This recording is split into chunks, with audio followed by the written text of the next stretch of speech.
Hello students, हम लोग nervous system chapter में एक डिस्क्रिप्शन पढ़ चुके हैं ब्रेन के पार्ट्स का, उनके फंक्शंस का। साथ में रिफ्लेक्स एक्शन पढ़ चुके हैं और न्यूरॉन्स कितने प्रकार की होती हैं ये भी डिस्कस कर चुके हैं। बच्चों, ये वीडियो जो मैं आपके पास भेज रही हूँ ये बहुत ज़्यादा इम्पॉर्टेंट है, क्योंकि 90% स्टूडेंट्स को ये टॉपिक क्लियर नहीं होता कि कैसे नर्व इम्पल्स जनरेट होती है, कैसे प्रोड्यूस हुई और कैसे वो एक न्यूरॉन से दूसरे न्यूरॉन में कंडक्ट हुई। तो अपना ये वीडियो फोकस करेगा सिर्फ नर्व इम्पल्स जनरेशन पे, तंत्रिका प्रभाव कैसे जनरेट हुआ। सबसे पहली चीज़ तो नर्व इम्पल्स बच्चों दो तरीके से हो सकती है। पहला होगा अपना रेस्टिंग पोटेंशियल, दूसरा होगा एक्शन पोटेंशियल। रेस्टिंग में देखो दूर दूर एक दूसरे से, एक्शन में ये चिपका इससे। अब हमको ये देखना है कि जो रेस्टिंग पोटेंशियल है, ये रेस्टिंग पोटेंशियल की क्या क्या इम्पॉर्टेंट पॉइंट है जो हमको दिमाग में रखना है। रेस्टिंग पोटेंशियल के बारे में कुछ फीचर्स है जो हमको ध्यान में रखना है। सबसे पहला बच्चों कि इस स्टेज पर कोई भी संचालन, कंडक्शन नहीं हो रहा, न्यूरॉन एकदम रेस्टिंग स्टेज में है। फिर इसमें पोटेंशियल डिफरेंस क्या रेंज का होता है ये याद रखना है, -40 टू -90 मिलीवोल्ट्स। मतलब ऑन एवरेज हम ले सकते हैं -70 मिलीवोल्ट्स। मैक्सिमम बुक्स में आपको -70 मिलीवोल्ट्स पोटेंशियल डिफरेंस मिलेगा। अब जब हम इसकी बात करते हैं तो हमको बात करनी है एक्सॉन की मेम्ब्रेन में दो सरफेसेस होती हैं। एक उसके बाहर वाली जिसे हम बोलते हैं एक्स्ट्रा सेल्यूलर फ्लूइड, अतिरिक्त कोशिकीय द्रव्य, और एक्सॉन के अंदर क्या भरा है, एक्सोप्लाज्म, मतलब ICF जिसका नाम है इंट्रा सेल्यूलर फ्लूइड, जिसे हम बोलते हैं अंतः कोशिकीय द्रव्य। अब इसके बारे में हमको एक एनिमेशन से देखना है ताकि ज़्यादा अच्छे से समझ में आए। हमारी जो रेस्टिंग मेम्ब्रेन है उसके ऊपर किसी भी तरह का स्टिमुलस जो आपके वातावरण से हो सकता है, चाहे फिजिकल हो, कोई मैकेनिकल स्टिमुलाई हो, किसी तरह का केमिकल चेंज हो या फिर इलेक्ट्रिकल सिग्नल हो, ये सारे हमारी मेम्ब्रेन में क्रिएट करेंगे एक आयन का चेंज। अब उसको हम देखते हैं आगे। इस तरीके से ट्रांसफ़र होता है। अब एक्सॉन की जो मेम्ब्रेन है बच्चों, एक्सॉन की मेम्ब्रेन हम अगर डिटेल में देखें तो उसके स्ट्रक्चर को हम एनलार्ज करेंगे, एक्सोलेमा को। अब देखो यहाँ पर आपको दिख रहा है, 2 मिनट का पॉज लेंगे। सबसे पहली चीज़ तो ये जो आपको ब्रॉड मेम्ब्रेन दिख रही है, ये किसकी मेम्ब्रेन है, एक्सॉन की मेम्ब्रेन है, न्यूरल मेम्ब्रेन लिखा हुआ है। इसके अंदर जो द्रव्य भरा है वो है एक्सोप्लाज्म अंदर की तरफ, इसके बाहर जो है वो extra cellular fluid outside the membrane. ये चीज़ समझ में आई? ठीक। अब दिख रहे हैं यहाँ पर 2 चैनल, एक है सोडियम चैनल पीले कलर से, एक है पोटेशियम चैनल ब्लू कलर से। अब क्या देख रहे हैं हम, पहले देखेंगे रेस्टिंग स्टेज। रेस्टिंग मतलब आपकी मेम्ब्रेन जो है वो अभी किसी भी प्रकार की इम्पल्स कंडक्शन नहीं कर रही एक्सॉन के अंदर।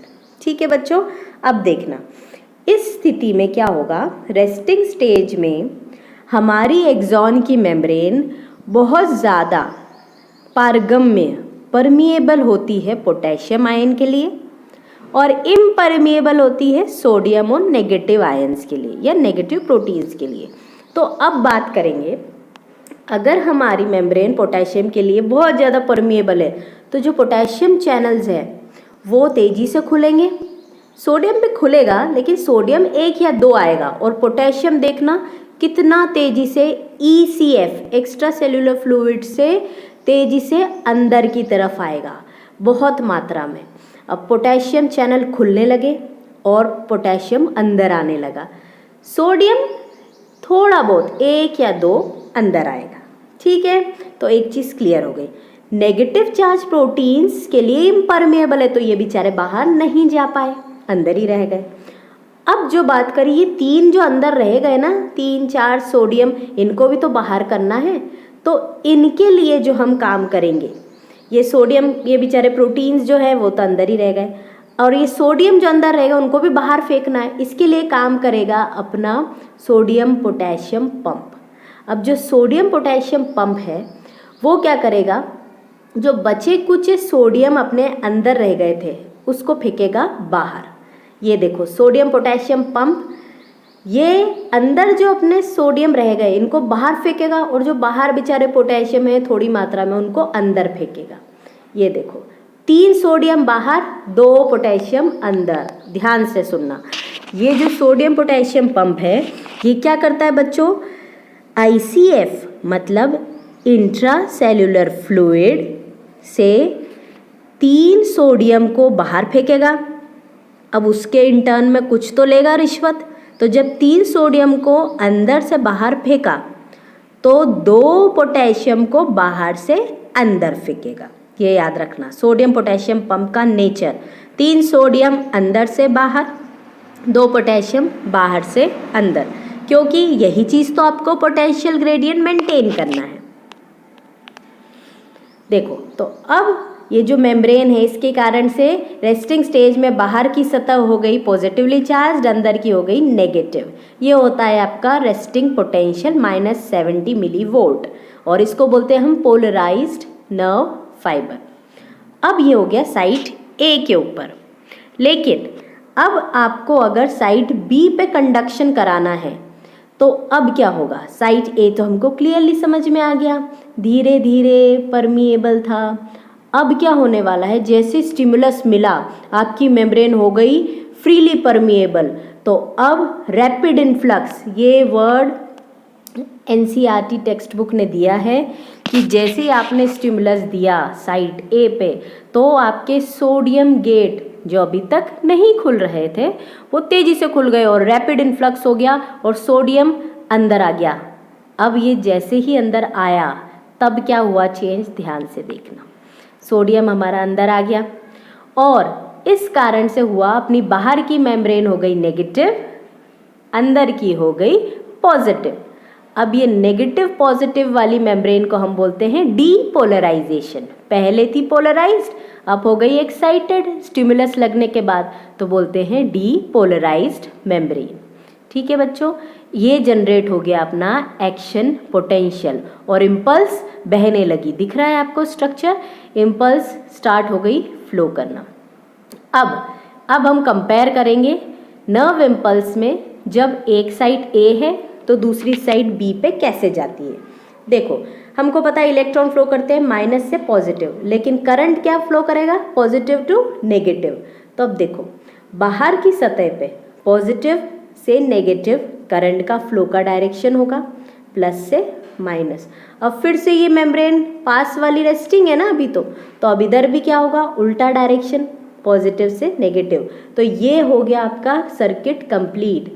तो आपका इम्पल्स ट्रांसमिशन चालू हो गया। इस तरीके से एक सेल पॉइंट से दूसरे सेल पॉइंट, फिर तीसरे सेल पॉइंट, और आपका इम्पल्स जनरेशन कहाँ हुआ, एक्सोनल मेम्ब्रेन में, साइड ए से साइड बी, फिर गया उसके पास वाली एडजेसेंट साइट पे।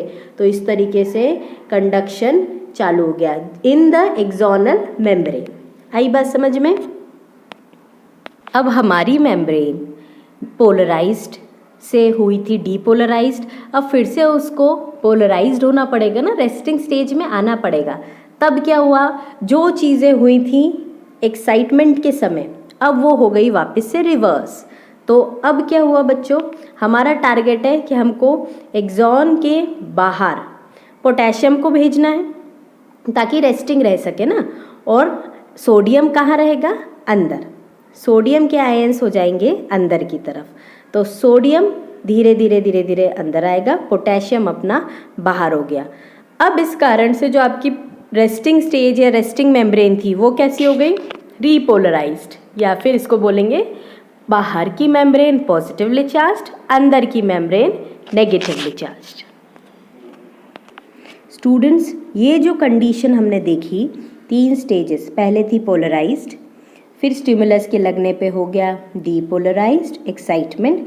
पोलराइज स्टेज में मेम्ब्रेन थी अपनी पॉजिटिवली चार्ज ऊपर और नीचे थी नेगेटिवली चार्ज। फिर जैसे डीपोलराइज्ड हुआ रैपिड इन्फ्लक्स सोडियम का, तो ऊपर की मेम्ब्रेन हो गई नेगेटिव, अंदर की हो गई पॉजिटिव, जिस कारण से करंट फ्लो हुआ। फिर से आपको उसको करना है रिपोलराइज्ड। तो रिपोलराइज्ड करने के लिए जो एक्शन पोटेंशियल एकदम पीक पे गया था, उसके कारण से ये जो सोडियम अंदर था वो बाहर गया, ताकि अब जब रेस्टिंग मेम्ब्रेन पोटेंशियल अचीव होगा तब आपकी मेम्ब्रेन परमिएबल होने पे उसको अंदर लाएगी। तो अपनी रेस्टिंग मेम्ब्रेन पोटेंशियल फिर से अचीव हो गई, रीपोलराइजेशन, मतलब बाहर की मेम्ब्रेन पॉजिटिव, अंदर की नेगेटिव। ये ग्राफिकल रिप्रेजेंटेशन भी आता है एग्जाम में, और वो ग्राफिकल रिप्रेजेंटेशन हम देखेंगे। इस ग्राफ को ध्यान से देखना। यहाँ पर अपन ने वाई एक्सिस में लिया है पोटेंशियल डिफरेंस मिली वोल्ट्स में, और एक्स एक्सिस में लिया है टाइम। टाइम क्या है बेटा? मिली सेकेंड्स, माइक्रो सेकेंड्स, बहुत ही कम टाइम लगता है। अभी -90 अपन ने पहली स्लाइड में दिखाया था, रेस्टिंग पोटेंशियल किस से किस में रेंज होता है, -40 से -90, या फिर मान के चलो -70 मिली वोल्ट्स मैक्सिमम बुक्स में दिया है। तो बच्चों ये RMP क्या है? रेस्टिंग मेम्ब्रेन पोटेंशियल, जो 90 -90 पे स्ट्रेट है। थोड़ा सा थ्रेशोल्ड तो लगता ही है, कम से कम इतना लगेगा। तो वो जो पीक थ्रेशोल्ड पे पहुंचा वो था आपका -70। अब उसको चढ़ाने के बाद वो हुआ, जैसे स्टिमुलस लगा मेम्ब्रेन हो गई डीपोलराइज्ड, मतलब opening of sodium gated voltage channels. तभी तो रैपिड इन्फ्लक्स हुआ था ना सोडियम का। तो ये डीपोलराइजेशन हुआ, अपनी मेम्ब्रेन बाहर से हो गई थी नेगेटिव, अंदर से पॉजिटिव, पीक पे पहुंची, रीपोलराइजेशन हुआ। अब रीपोलराइजेशन में क्या होगा? सोडियम गेट बंद, ओपनिंग ऑफ पोटेशियम गेट, जो अपन ने अभी इसके जस्ट पहले वीडियो में देखा था। ये पोटेशियम गेट खुलने लगे, जिस कारण से पोटेशियम बाहर चला गया और सोडियम जहाँ पर है वहीं पर रहा, ताकि अब अपना रेस्टिंग स्टेज अचीव हुआ। अब धीरे धीरे नीचे आ रहा है ये ग्राफ। हाइपरपोलराइजेशन क्या है? देखो, मान लो किसी गलती से वोल्टेज गेटेड पोटेशियम चैनल खुले रह गए, मतलब रीपोलराइजेशन तो हो गया लेकिन फिर भी वो खुले रह गए, तो वो बहुत ही ज़्यादा नीचे की तरफ ग्राफ चला गया, जिसको हम बोलते हैं हाइपर पोलराइजेशन। मतलब रीपोलराइज तो हो गई, उसके बावजूद भी और ज़्यादा पोटेशियम बाहर चला गया, तो वो हो गया हाइपर पोलराइजेशन, जो कि ग्राफ को नेगेटिव में ले जाता है। तो बच्चों, इसको प्लीज़ आपके हिसाब से पॉज करके फिर से ऑन करके वीडियो को ध्यान से देखें, इसके नोट्स कॉपी में लिख लें, NCERT थरो रीडिंग कर लें इसके बाद, तो आपसे इस टॉपिक से क्वेश्चंस बनने से कोई नहीं रोक सकता। इसके बाद हम नेक्स्ट वीडियो में देखेंगे कंडक्शन, मतलब एक न्यूरॉन से दूसरे न्यूरॉन कैसे इम्पल्स पहुंचती है। ये था हमारा एक्सोनल ट्रांसमिशन। नेक्स्ट वीडियो होगा conduction. Thank you so much.